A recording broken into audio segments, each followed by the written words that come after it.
gentlemen, boys and girls, dying time is here. That's right, we're talking Friday the 13th Part 2. The really good part.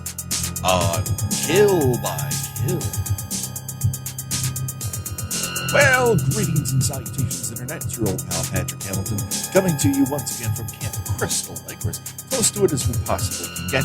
It's the Kill by Kill podcast, where we are dedicated to celebrating the least discussed component of any horror film, the characters. We're going to unpack all the gory details of Friday the 13th, Part 2, in the hopes that a character's untimely end is just the beginning of the jokes that we can make about them. Each and every week, I come to you from the West Coast, here in Hollywood adjacent. Well, actually, Los Angeles adjacent. Listen, I'm in Los Angeles County. That's all you need to know. And I get the pleasure of talking to one of the best people about horror movies, and that is the one, the only Gina Radcliffe. Hi, Gina. Hi, Patrick.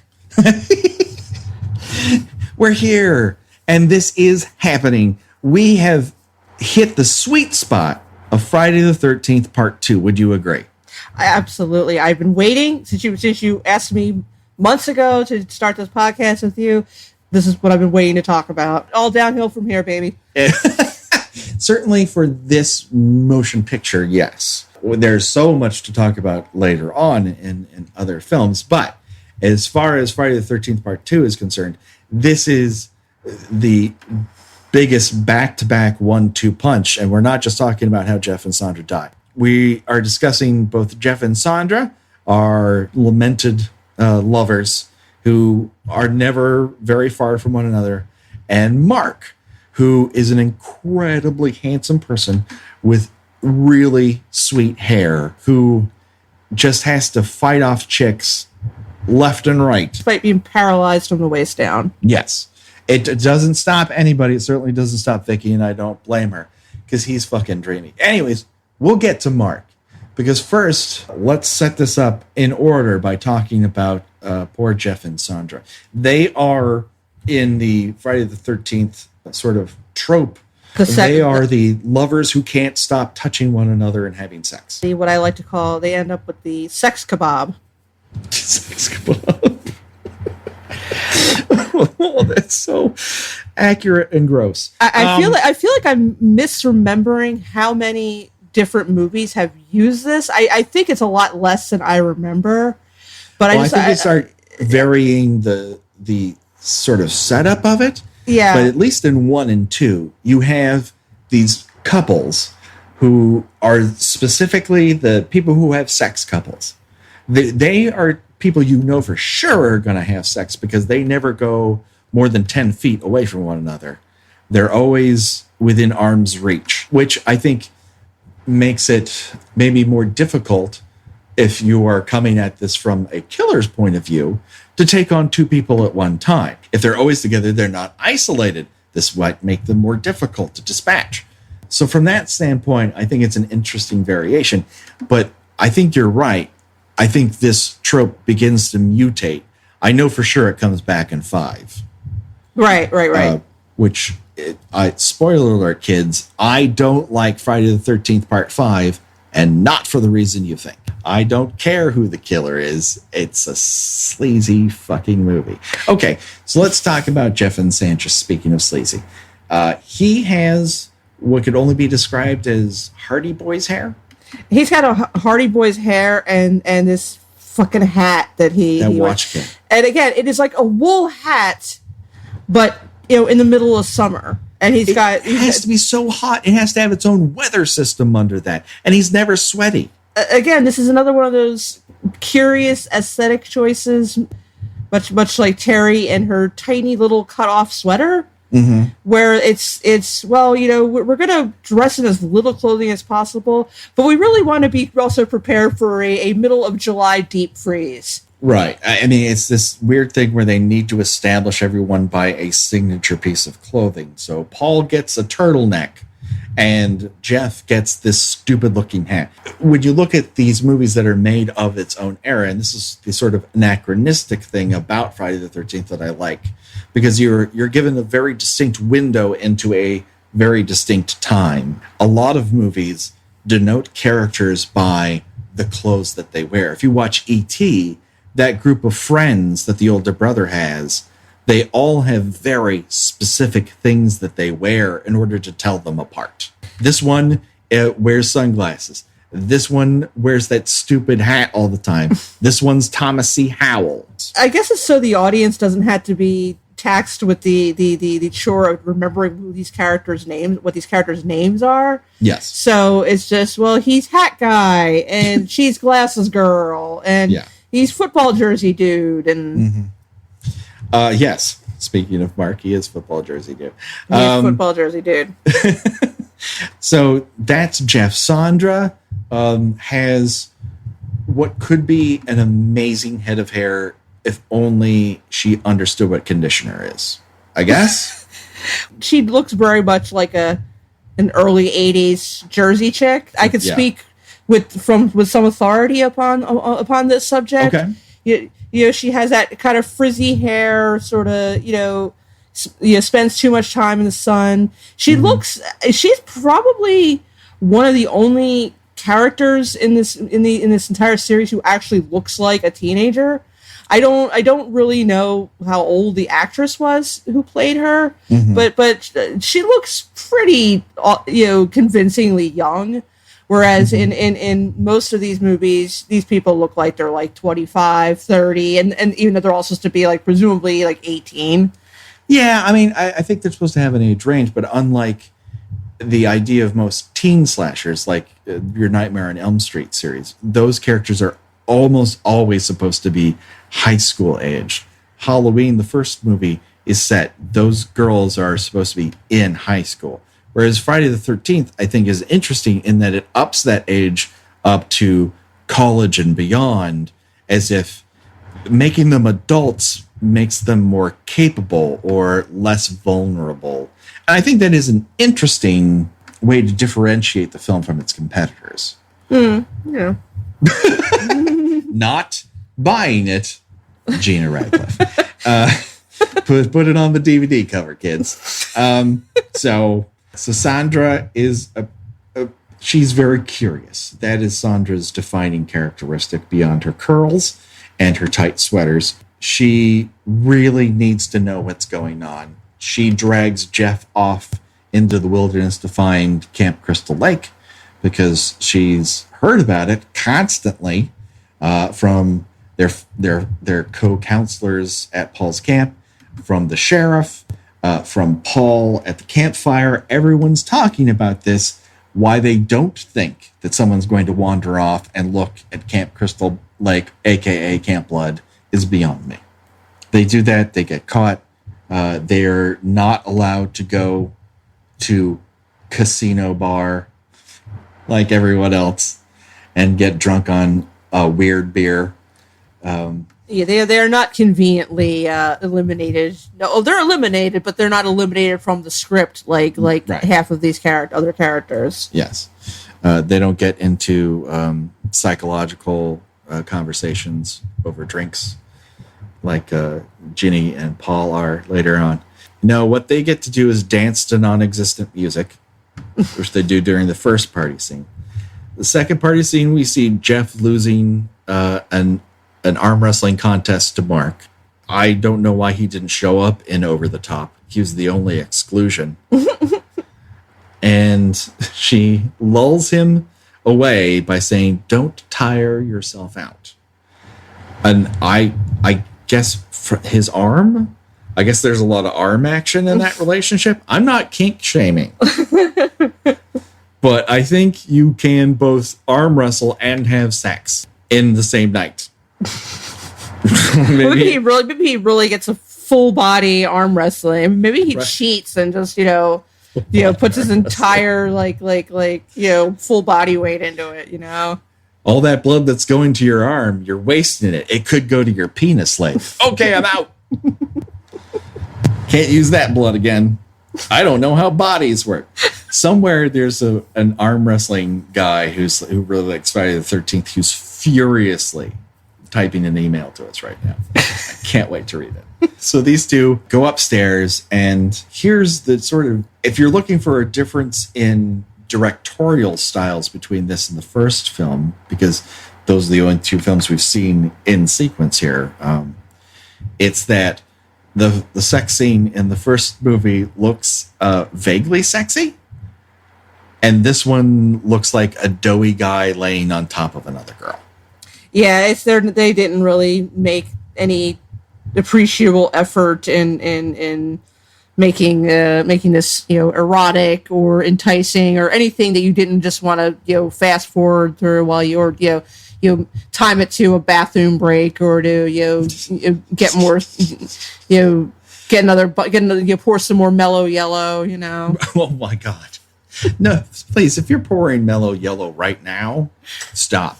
You're better than that. You can do better things with your life. I believe in you. That's coming from me, Patrick Hamilton. These two kids do everything together. They explore, they dance, they wrestle, have orgasms, die. Everything together. They're killed via spear, which we originally see in the campfire scene. It is Chekhov's spear, because we see it in the campfire scene. We see it later on with the mask on top of it. And then Jason picks it up, goes up the stairs, and spears them both in, I guess, the afterglow. Listen, I don't want to get too personal, Gina. Mm-hmm. But after you've expended yourself and shared your love with this other person, whether it be the first night you met or your 1,000th, after you've come, you gotta go.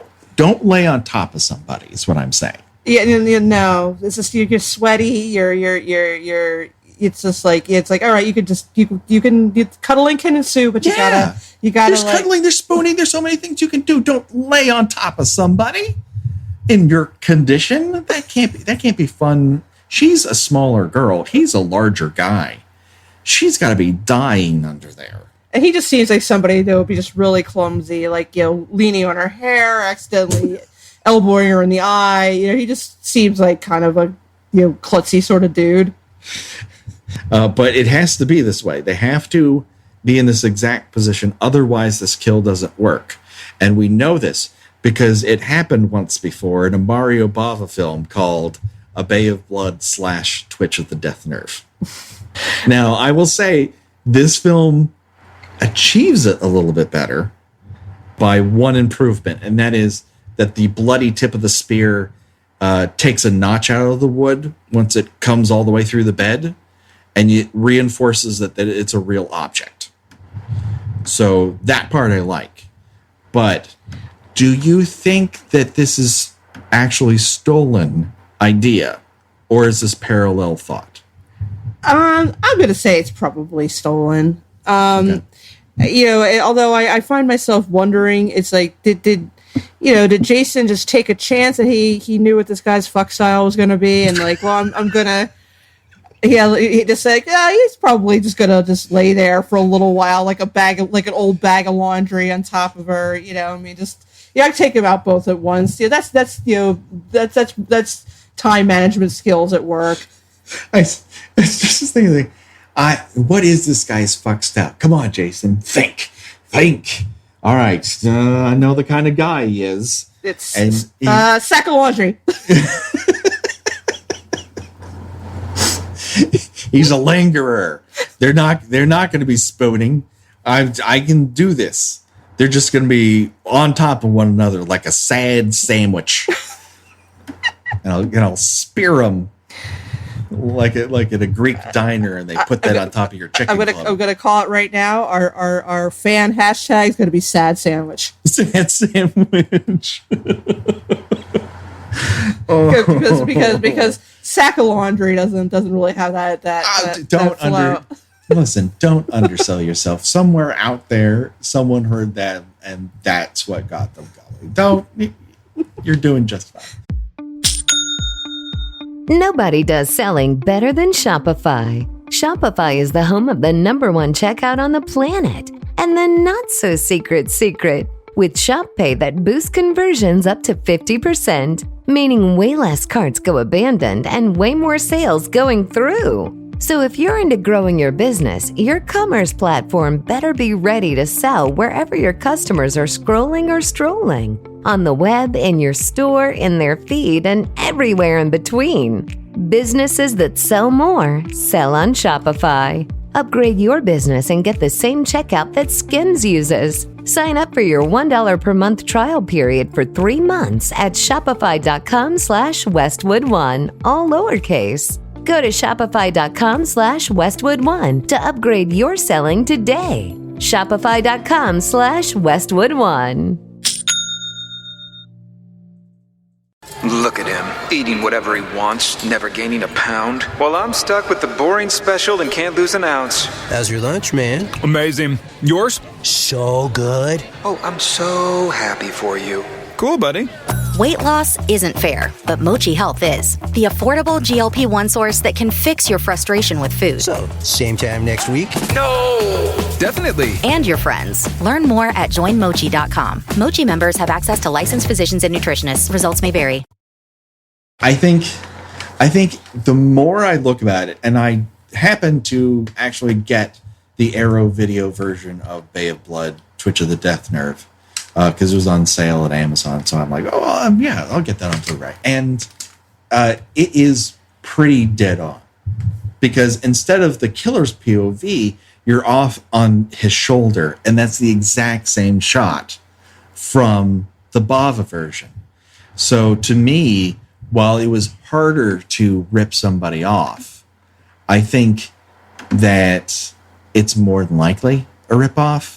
The more I see it, the more I think it probably is. Yeah, I would agree. Okay.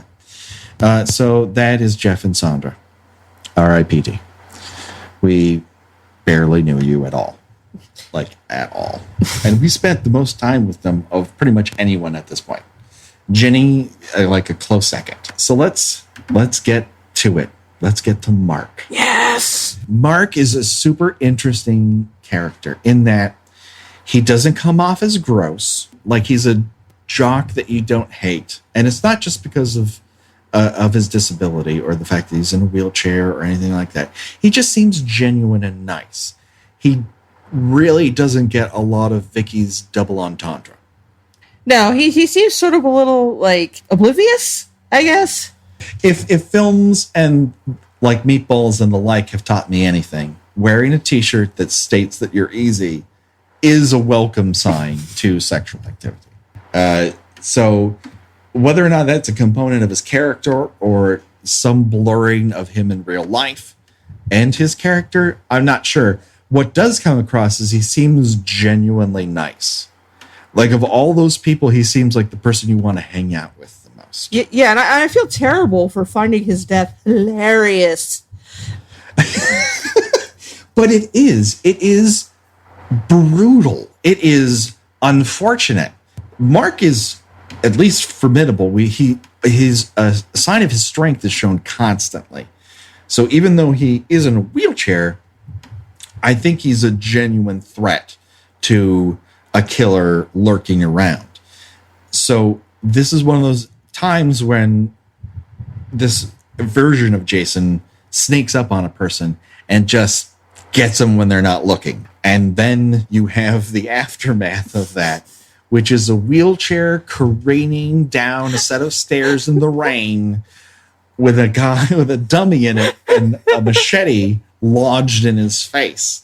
Again, and it is both haunting and hilarious at the same time. And again, as we covered in the last episode, the machete's facing the wrong way. Yeah.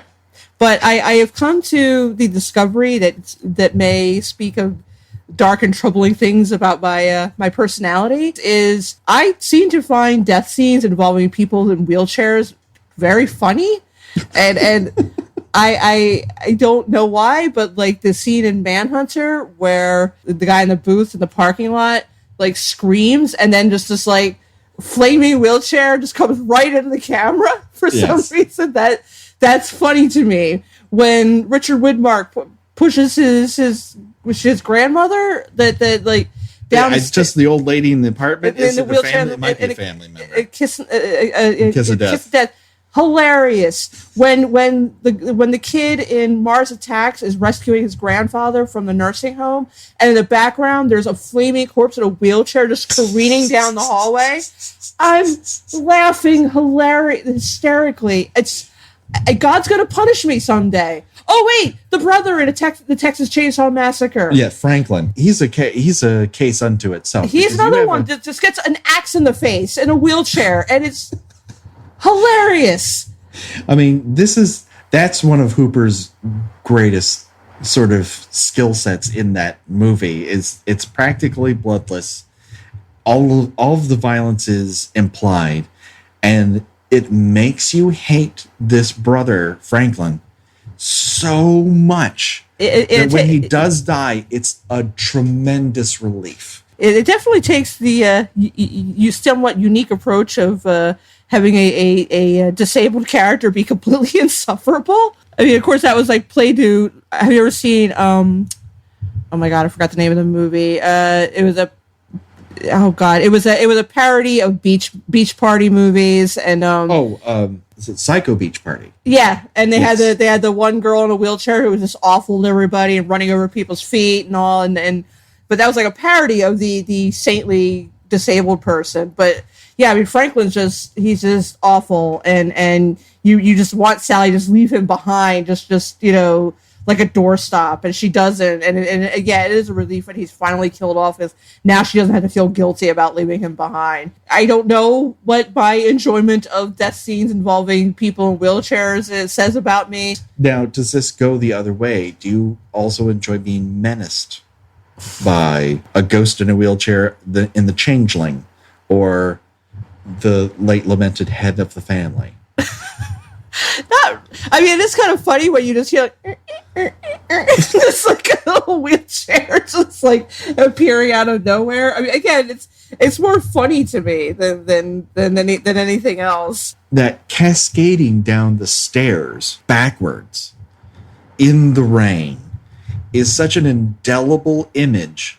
It's probably one of the most used snapshots, as it were, or callbacks in Friday the 13th history. Yeah, I would say it's probably the one death that everybody remembers. I mean, even I think it's definitely if you haven't actually seen the movie, you know that particular scene. Because I think it shows up in sort of compilations or sort of talking head documentaries about the greatest scares in horror film history. It shows up in Terror in the Isles, for example. It's really indelible. Once you see it, you can't forget it. It's probably one of the best lit sequences in the entire thing, because the actual lamppost allows it to have a very moody shaft of light down the stairwell. Mm-hmm. And it's outside, so it's impossibly long. It goes on for too long, to the point where they flash to white at a certain point. They're just like, okay, you've seen it.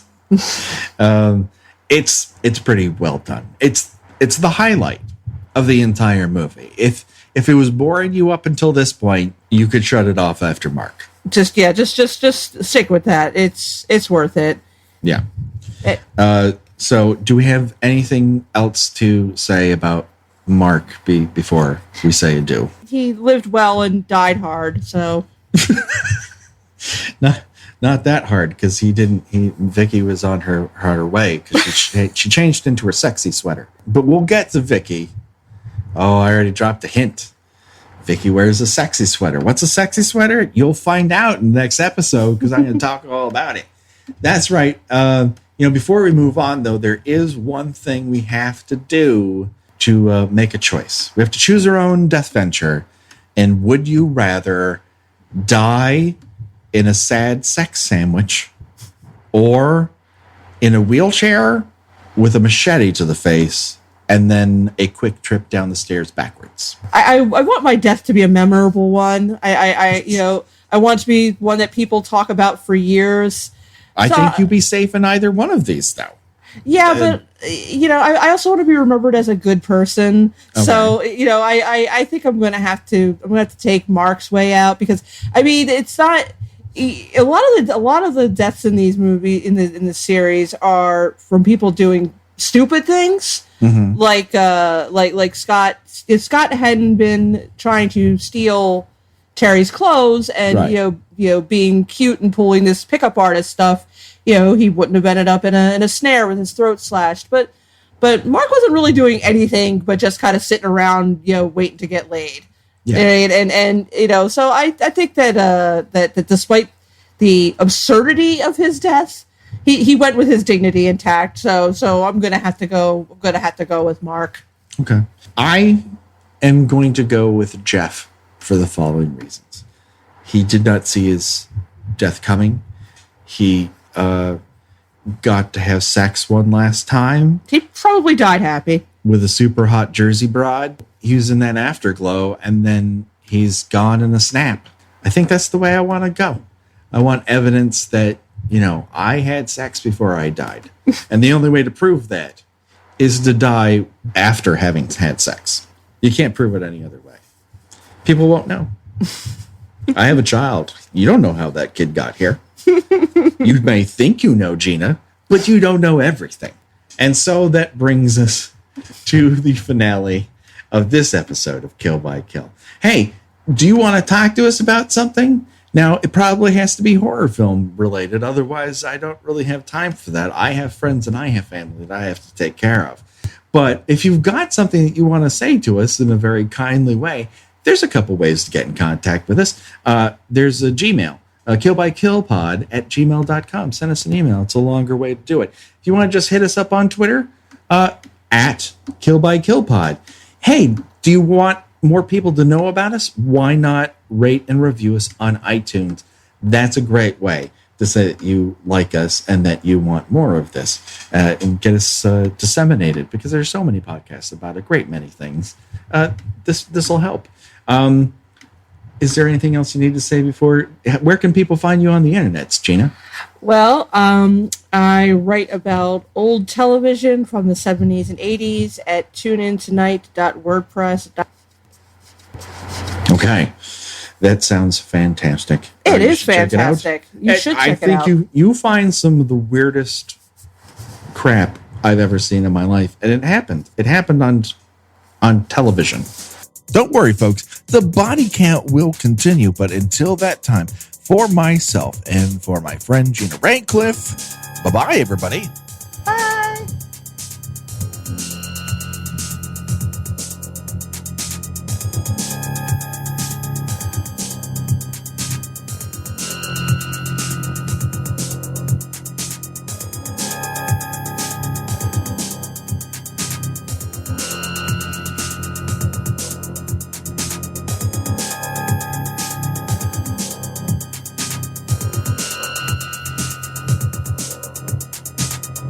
Kill by Kill is produced by We Write Good and is intended for entertainment purposes only. Friday the 13th is owned by Paramount Pictures. Jason is owned by New Line Cinema.